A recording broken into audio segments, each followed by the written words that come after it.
Hey everyone, and welcome to yet another busy day in Tiny Zoo. We are back here today in this wonderful franchise, and we are going to build a penguin habitat. Well, actually a African penguin habitat, which I think, just fits very well in. And stick with me, because today we're going to talk about a topic that I have talked about quite a lot on my streams, but very rarely on my videos here on YouTube. So today I'm going to talk about how I made it into YouTube, so how the whole story began. And while I do this, I will be talking a lot about Gamescom 2016, where kind of everything kicked off, but I'm going to talk about that in detail. So if you guys are interested, stick with me. But first of all, let's talk about what we're going to build in today's habitat. Or in the episode, but it's gonna be a habitat. I did do some preparations, as you can see. Now, as you guys have voted, this is the space we occupied for the penguin, but I thought, you know what, to make it a little bit more interesting, we'll go through here and give them like a little tunnel to walk under. I guess, maybe that's actually not even enough. I don't know. Can we just lower that down a little? I think we can, Maybe I have to get rid of the water here. I don't know. We have to see if they can fit through as soon as we've done that. But yeah. So as you guys saw, that what was going to be a good idea. I'm going to make it that way. We have quite a bit of water. I really hope that this is enough for the deep dive activation. And you can also see that I made like a little pool over here. It's all, just placeholder for the moment. But we're going to do this, and we're going to make this look nice while I tell the story. Now, obviously, what we will do real quick before I do anything else is we will check if we can get a African penguin, because I will say that I did the mistake quite often lately that I didn't really pay attention if, oh my god, this is, well, let's get one. I didn't really pay any, oh my god, no, fatalities, shit. What about you? Well, that's okay. I just need those two first. I didn't really pay attention to these habitats at all at the beginning, and I just built, and then, I brought the animals in, and then I was like, oh, well, I did not really pay attention. What now? And so it always ended up in a little bit of a mess. And this time I want to bring in the animals first, so we all know how much traversable area we have, and all these kind of things I just did kind of wrong in the past. For whatever reason, I can't connect this here. I am confused. Why is that? Oh, is it because of the barriers here? Why would you... Okay, that... Whatever, I don't care, I really don't care. Seriously, it's whatever, this game. Yeah, we do not have a keeper here. I don't care, So these are the ones, and what we're going to do real quick is we are just going to first of all adjust the terrain. That's the easiest part, because you won't see much of it anyways. And then we are going to build. But let's stop talking about this now. Let's talk about what and how, and how YouTube started for me. And it's basically a very simple story, but it's very uncommon, I guess. So in 2016, actually I'm not even paying attention what I'm doing. In 2016, I had a little bit of a health problem, and in fact that wasn't really a big thing, but I kind of had a big flu and an infection kind of thing, and then there was like a little bit of a, I don't even how you want to call it. It's not a horn. It's like a little bump on my neck, like on lower below the chin. There was like a little bump, and it was filled like with infectious stuff, whatever. And usually these things, after the infection has happened, go away by themselves. You don't really need to do anything. They basically just vanish once your overall immune system and stuff has recovered, and the infection has gone. However, for me, this didn't happen. It stayed, and there was like always this little bump. You could have easily lived with it, because it, you have to imagine it's not like a super nice topic, but to keep it simple, it just kind of dried out in there, but it didn't vanish, and it should vanish first before it dried out. So you could leave it there. It wasn't really a thing that it's dangerous, but it was kind of annoying, and you had that little bump there below the chin. It looked weird, and it just kind of felt weird, and as a guy, just shaving was not really the easiest thing to do, and so I ended up getting this thing cut off in the hospital. And after that, I needed to stay at home for 2 weeks, because I wasn't allowed to move, because I got a little straw hole, how you think that, you know, that like kind of little pipe thingy into it, so that a little bit of water and stuff that would be happening in there would just go away. And so I wasn't allowed to move much. And during this time, it appeared that a certain game called Planet Coaster dropped into alpha. I have to say though, I really haven't had that on my radar. I played Roller Coaster Tycoon World, oh gosh, or let's say the game which name shall not be named or whatever. But oh my god, it was like really. See, this is what I thought. The game really just dropped out of nowhere, and I was like, you know, I just played Roller Coaster blah blah, and then my brother told me that there is this game called Planet Zoo. Yeah, Planet Coaster, oh my god, I'm mixing up things. And he basically showed this game to me. He was the one to buy the early access so we could play the alpha.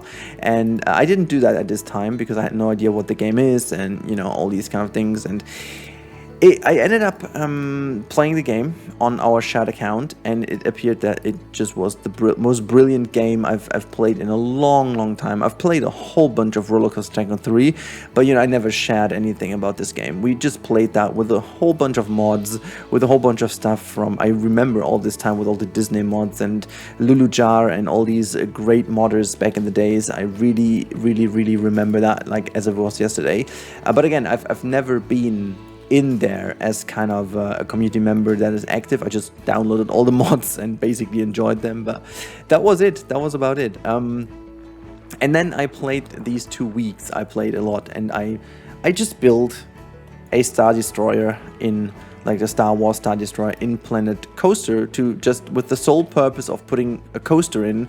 And for those of you who've been around at that time, you may know that in the very first alpha of the game, in the very first alpha of the game, there wasn't even a coaster builder in the alpha. Like, it was a coaster game, but it wasn't an alpha, like a coaster builder. You had to get that via a cheat, via renaming a guest. But whatever, that's like a little bit of trivia, but that's not like super important for the story. But anyways, I ended up building this Star Destroyer, and all for myself. You know, I never had the idea to do YouTube with that, because YouTube was something I consumed. Like, I really watched a lot of YouTubers, German YouTubers, some international, not that many international though, but some YouTubers. And I really enjoyed my time on YouTube as a consumer. That was really my kind of thing for years already. I had a very first attempt of doing YouTube in the early times, like 2007 or something, when I was 17. I never, like, there's also like a hidden channel. You can try to find it, you won't. I bet you won't. But there's I have at least one video with like 10,000 views, by the way. But that was like, I don't know, this was just something so super random that by now it just kind of was. If I look back at it, I just feel very weird, because it's like, yeah, it's giving me a weird feeling. Let's put it that way. But yeah, I never intended to do anything like YouTube, but I kind of enjoyed recording stuff and then playing it back at a high speed for myself. I know it sounds super weird in the first place, but I really enjoyed doing that for myself. Like, I did speed builds or like speed lapse, time-lapse videos for myself already, just like because I liked it. It's super random, I know, but it just appeared that I like it. And so there was this one situation where a community manager kind of came into contact with us. Like, I say with us because my brother was so impressed by the Star Destroyer that he just kind of shared an image on a Facebook group that formed itself back in the day. Yeah, we ended up having a little bit of chat, and it appeared that some of the community managers back in the days saw this post on this Facebook page, and he reached out to us, like who was the one to build that, which apparently was me. And yeah, so one word gave the other, and back in the day, Dale Esmeraldi, he was the one to contact us, and he was the one to bring this thing to the Twitter account of Planet Coaster back in the day. I remember they had some real issues because, you know, legally they weren't allowed to share anything of Star Wars, but they were so impressed with the build that they did it anyways. They were like, you know, they like Dale even said one day it was just too good to not share, and you know, we knew that this could happen, but whatever. So that was kind of cool, and I got a little bit of exposure. But the question is, like, how did this video make it to YouTube the first place, you may ask yourself now, because it was only existing on my computer. But they asked me if I can make a video for them to show how I built this thing, because back in 2016, when there was still the alpha version of Planet Coaster, the game did not have like a gizmo or like any elaborated building tools. There was a way more simple building tool. You know, looking back at the video I did a couple of days ago about casual gaming, it was a lot more casual, and it kind of was our fault that they changed this. I know that Sylph at this time was also like a big deal already with like building his stuff in a very weird way. And also Frontier reached also out to him, how he did things. And, you know, I also did my video and they were like completely mind blown by how we utilized some pieces and how our approach was on just playing the game as like a very crazy sandbox game, and just as like almost like Minecraft. I think back in the day, the comparison to Minecraft was very, very much a common sense. But yeah, so people kind of forced me to make a video and upload this somewhere to give them, and by people I mean the community manager team of Frontier. Honestly, I had no idea of the whole business at this point. I was like, oh my god, I was like completely blown away. It felt like starstruck almost, like Frontier Development actually reached out to me. That was like crazy, and I had no idea what's going on now and blah blah blah.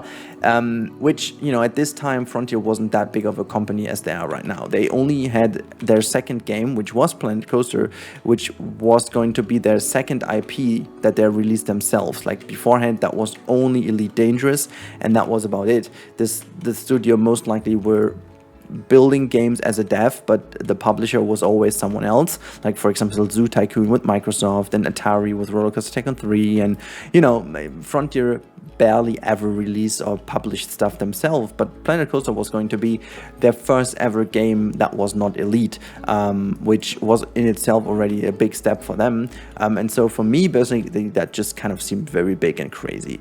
And so yeah, I uploaded the video for them, and they were really happy about this. They understood a little bit better how I did this and started to ask more questions. And I continued uploading a couple of videos for them simply because they said that was very helpful.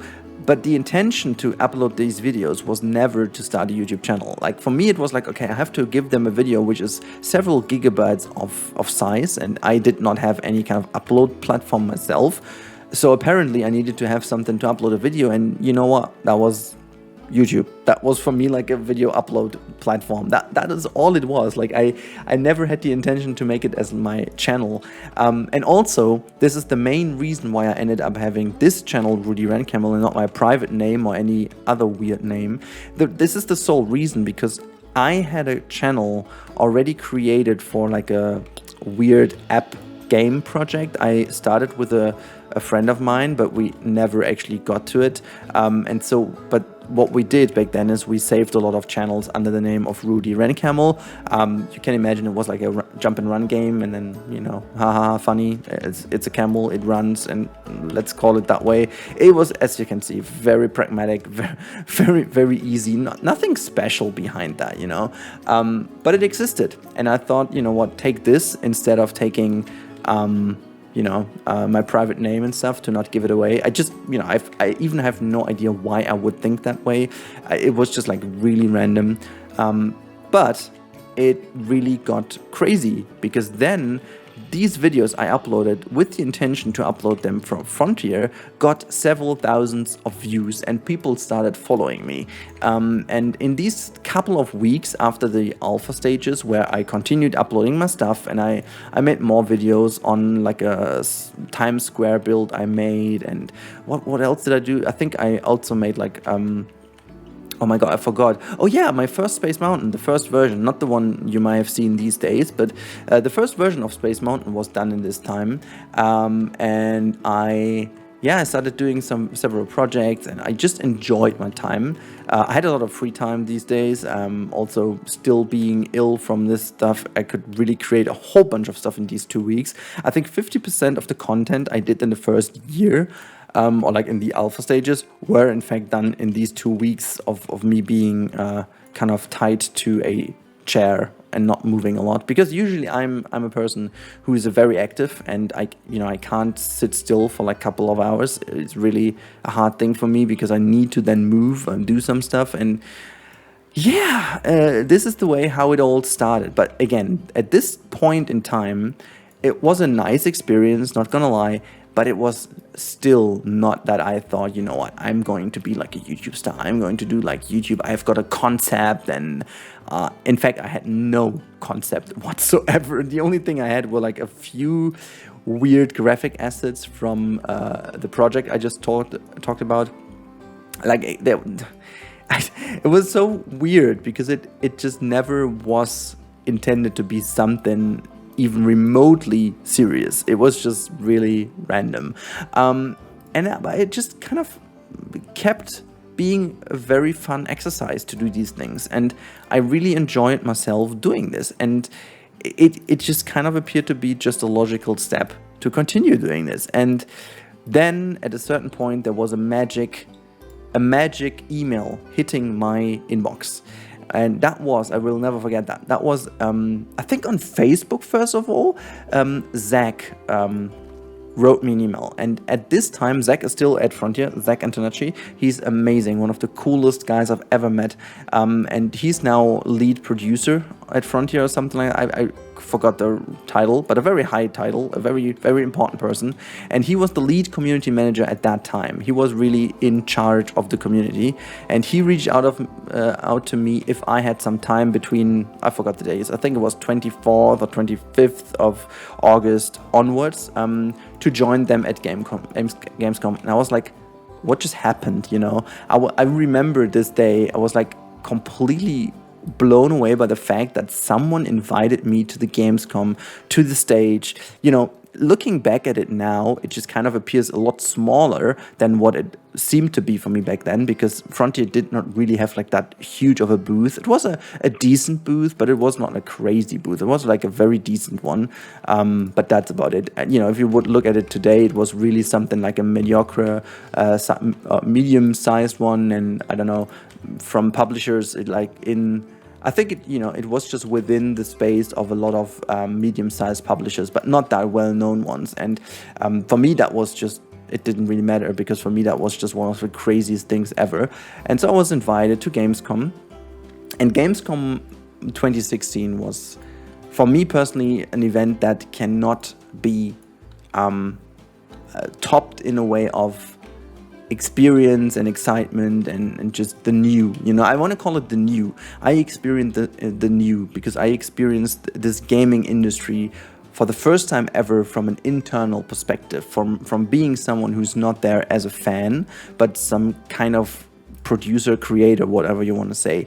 And I got to know so many great persons, that some of which are real life very good friends of mine by now, such as Bo or Delay Designer, just to name some, or also Sylv. And we're still doing projects together, and even despite the fact that Bo moved on and is now in a different company, we still are chatting and speaking quite often. And, you know, back in the day, Bo just started, and she was like in her, for those of you who don't know, because I always tend to, you know, think that everyone knows her, but, you know, time has gone, and maybe there are a couple of people who have never heard the name. So Bo Merritt, actually, she was for a long time community manager at Frontier. She started as a community manager when we started being content creators, or at least tried to be that, like little babies, you know. And she moved up to being the lead community manager at Frontier at the very end, and then she moved on now to Guerrilla Games.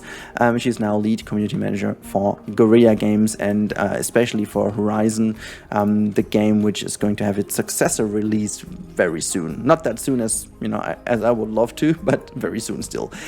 So yeah, she was there, as I said, these days, and she was being a very big help for me and for Delay Designer, especially because we were like little babies. I think the lady just completely knocked it out of the park, because she had like 200 followers or something on YouTube, and they still invited her. I was the second smallest with like, I think 500 or 600 followers at that time. Sylph was already kind of a big deal. He already experienced his first big blow up or glow up. He went straight to like, I think 15,000 at Gamescom or something during the time, and it raised to, I don't know, 40,000 a couple of weeks later.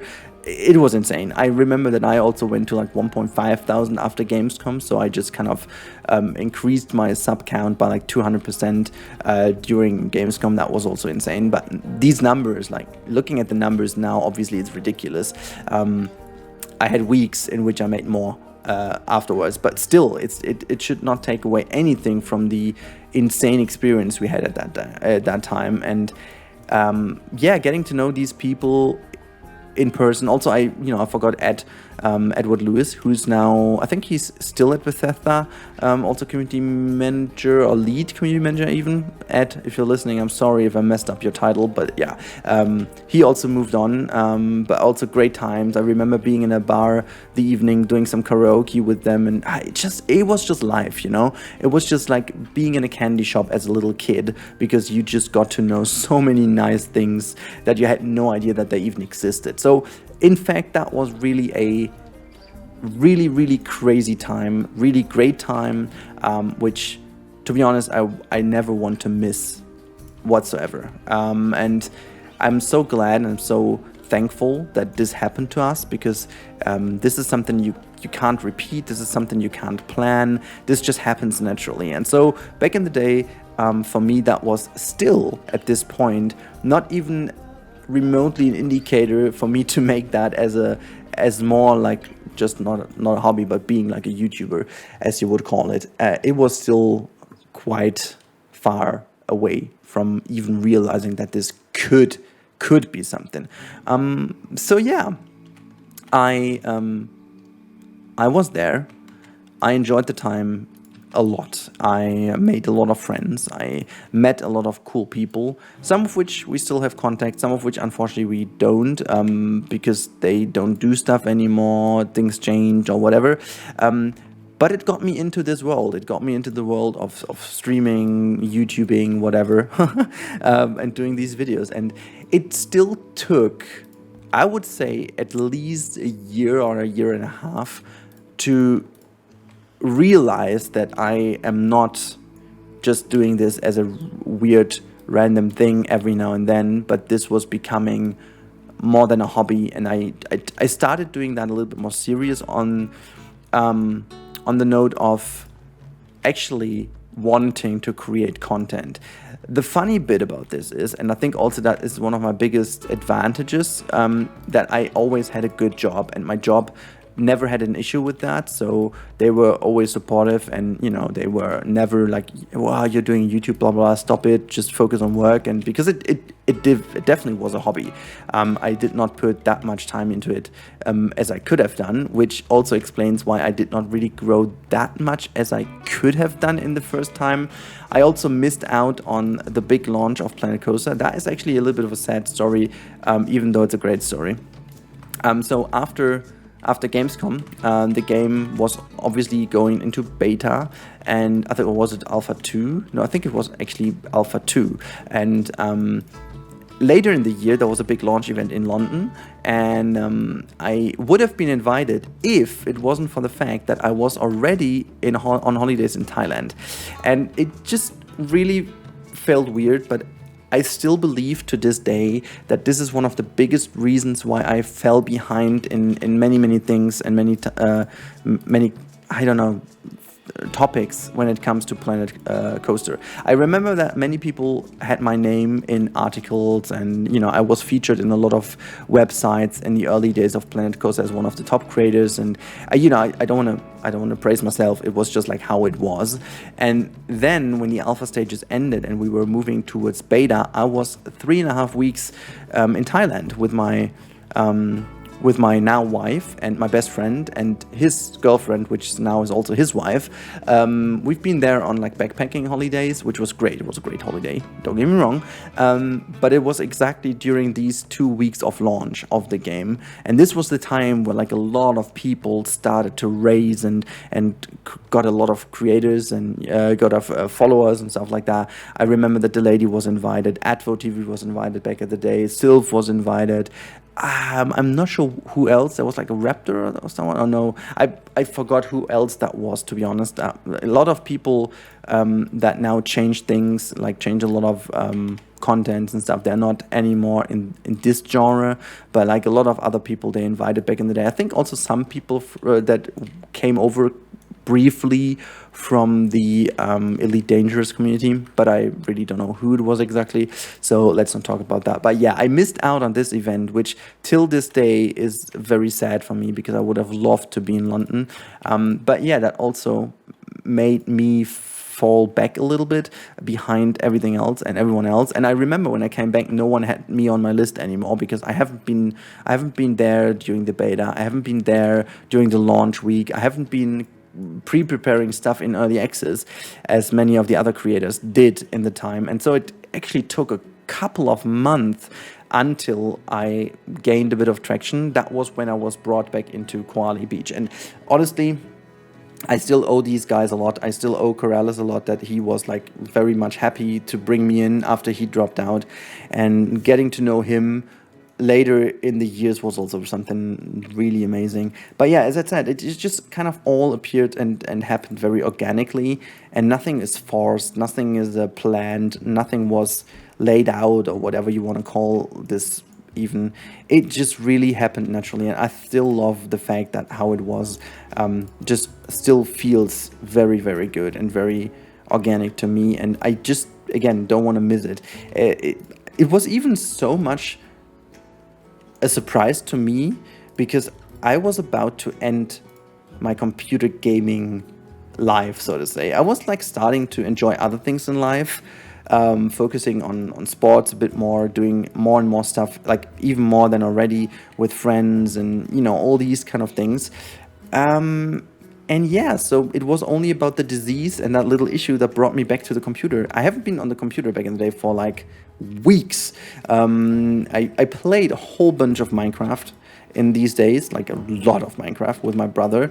We built a lot of random worlds for the sake of nothing, I guess, but like we did it, which was fine. It just, I don't know. It did not help anyone, because no one ever saw that. No, I'm just kidding. It helped us, because playing for the sake of playing is great. But yeah, I don't know. It was a weird time. And it just kind of appeared that I had the feeling it takes too much time of my life. And so I wanted to do something else. So that was the sole reason why. But as you can imagine,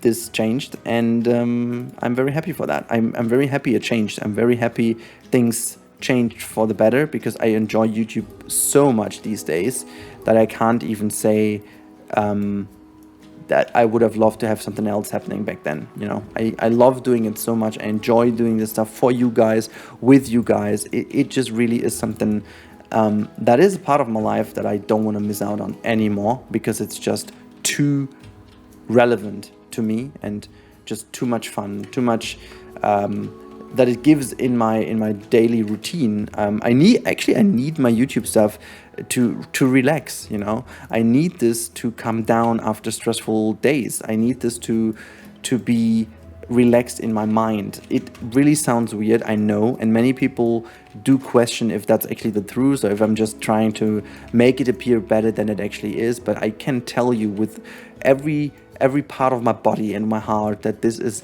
not a lie if I say that this is also a very, very big part of being mentally healthy for me. Without YouTube and without creating in general, I am doing a lot worse mentally. I'm doing very, very good mentally, but I would do worse, you know. It sounds weird if I say lot worse. It sounds so weird, but why can't you just not move down there? But so, yeah, I think you guys got a good idea how I slipped into YouTube. But just to end the story, it wasn't until the mid of 2017, I would say it was, when I decided for myself that I would actually call myself a YouTuber, and do that, like, yeah, being convinced that this is actually a thing and not just like a random thought of mine. So yeah, it just happened this way. I really hope you guys enjoyed this little trivia and wait, where's the 4 rock thingies? Am I stupid? Where's the stairs? Wait, I did not research them? Are they part of the DLC piece? Oh my god, so I can't make a ramp. What is this even? Sorry, but I just really hope that you guys enjoyed this, and if you have more questions regarding this, don't hesitate to put them down in the comments. And also, if there's anyone of you who's been here from the very beginning, please let me know in the comments. At least those of you who have seen me on Gamescom 2016, that would be nuts if there's still someone who's still watching the content after 5 years. I know that there are a lot of people who are here since I've been invited to Koali. I know for a fact that this has been one of the biggest hits and made sure that a lot of people are here. But please let me know if you are like one of those crazy people who are here from the beginning, or if not, just tell me since when are you following this channel, and what, and you know, what was your favorite part so far, and why have you, you know, what has been, wait, I want this to be higher, why does this not work? Are you kidding me?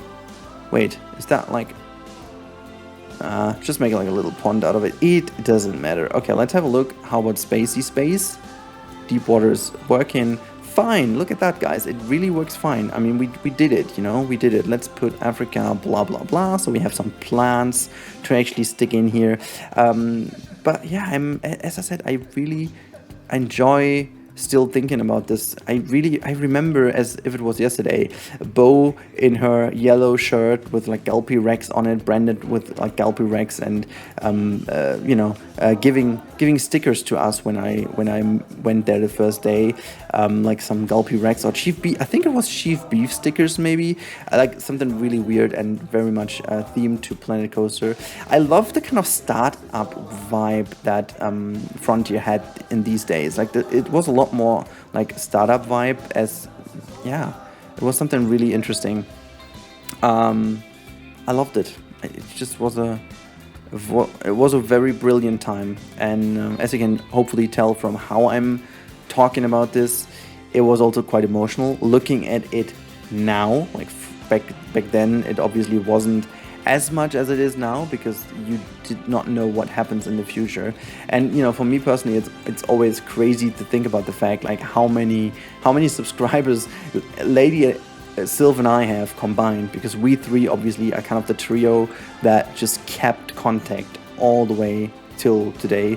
And yeah, it just feels still very special to me, that we can, you know, still say we have ongoing contact. And I don't know, it's just very, very great. It's just very, very great. Speaking of very great, the habitat is also pretty great already.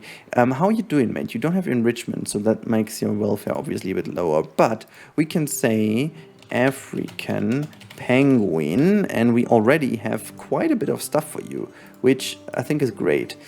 Does it even matter if I put this into the water or not? No, it doesn't. Okay, so it can actually be in the water, and it's totally fine. Okay, I'm gonna put this thing somewhere in the back here. Does this change anything? I think whatever. Okay, the staff member can't even go there, can they? I don't know, but I'm going to put like the slow feeder here. Awesome, that worked like a charm. Do they even have like enough shelter? Oh yeah, that works down there. That's great, because I think the shelter is like down there in the water. I want to give them like a little jetty platform here. Bam. And obviously they also get like an underwater feature. Please don't crash on me, game. I think they fixed it. That looks good to me. Is it working? Yeah, it's working. Nice. That's brilliant. So they can see them from down there as well. Can I give them anything else? Like we do have some balls and stuff. You've got water. You've got enough water. The bubble machine is also quite nice. Let's put like down like a bubble machine down. I want them to go. Can we even have this somewhere here? Look, I can put that in the water. It doesn't make any sense, but I can. I really put that here. I hope it's not gonna block the path for them now. Let's have a look. No, it doesn't. That's great. They can reach everything. They do now. They do great now. Love it. Can we just employ another caretaker? Thank you for the research. I didn't show you exactly what I did last episodes. I should, but whatever. Okay, staff member, caretaker. You go here, you go clean, okay? I'm not really happy with how that looks, by the way. It just doesn't grow on me quite yet, but I don't have any plants left that I can use. I mean, we can put like another thing here, hoping that it's not leaning in, like go to plants, environment. I mean, we could put some more plants in if we want. It just wouldn't change too much, but still, I like the habitat the way it is. You know what? I think I want to have like another rock floating in the water on which they can jump. Maybe like here in the water. Something like this, you know. And can I get on it? Oh yeah, they can. Awesome. Is it in the water though? No, it's not. Okay, so it's out of the water and they can. Yay. That's great. Okay. It's kind of a floating rock then if you want. They have also like enough traversable area. How the hell? Like, I don't really get that. Is it because of this thing? Do we need to put that higher? It doesn't make sense. Okay, I'm gonna delete this. Wait, I'm gonna delete this thing. Does it change anything, or is it because of the rock, maybe? Okay, well, that was already one of the fix. It is so weird that they have so less space, even though it's such a big tank. Like, it just doesn't really make any sense. I hate the way how that works. I hate the way how the system works, but okay, we gotta deal with it. We gotta deal with it. Also, we gotta deal with more penguins. And then we are done for today. How cool is that? We're gonna adopt this one. Nice. We're gonna... longevity, whatever. It should be enough to get some babies. We need you to get some babies. And you as well. Gosh, we need to focus really on making a better family, you know, making some better rated penguins here. But we are in for that, you know. We make this. Habitat has no keepers, and yeah, blah blah blah blah blah blah. What's the problem with social group stress? You kidding me, right? Is there 2 less animals in your group, right? Yeah, adult population, social, but it's basically because of stress, right? Why are you just not walking away from stress then? It's like I just already made sure that there is not that much stress going on. Maybe we're going to take that security sign real quick here. Where's the STFU sign? There's the STFU sign. Let's grab that thing and put that also like here. Yeah, whatever. Go to the fan. It doesn't matter. Just leave me alone. Okay, so we've done that. This is great. Sun is coming in and touching. This is the vet research.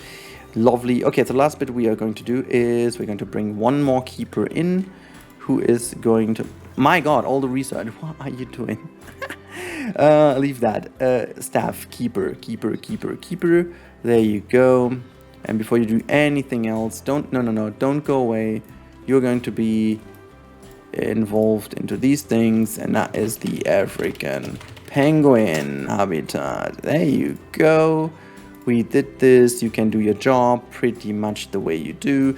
And should we actually put some benches down here as well? People can sit down and have a little looky look at the penguins. I'm not sure if that's a good idea, by the way, over here, if that's too stressy for them. That's fine. I think it's okay. Look at that. This, oh my God, the deep swim area is already too low just because we had some more in there. I hate that. Like, honestly, I want to vomit about this. It's really super annoying. Like, I can't even put some rocks in. I mean, I could make that all a little bit deeper and stuff, but it just really is annoying. Seriously, it is super annoying. I mean, I know how to fix it and make it maybe a tiny bit bigger, but like, look at that pool. I'm willing to live with that just for the sake of making it look somewhat okay. Look, we have a little bit more space now by getting rid of these rocks, but I just want to have rocks. I want to make it look better. Like, look at this gigantic pool. Sigh, whatever. Okay, we're gonna leave it the way it is. Guys, I really hope you enjoyed today's episode. I certainly did enjoy it a lot. I hope you enjoyed the story. And again, please let me know in the comments down below. Have you been here from the beginning? Or for those of you, please let me know when did you join the channel. I'm really always curious to understand when you guys joined. I know a lot has changed. I basically focused on roller coasters and theme parks at the beginning, and now it's a bit more of a zoo stuff, you know, with Jurassic World Evolution. It's kind of always a little bit of a situation thing, and there will be more theme park stuff in the future for sure. I'm very certain about this. So yeah, I really hope you guys like the content the way it is. And again, as always, if you want to support me, make sure to comment down below, hit the like button, click the next video, do all these things that the algorithm loves. You know, that helps me the most. It's for free. You don't need to pay for that. The only thing you pay with is your time. Thank you so much for your time. And yeah, if you want to support more, there's always the member button. You know the drill, blah, blah, blah. Have a wonderful weekend, guys. Enjoy your time. Stay safe. And I talk to you in the next one. Goodbye.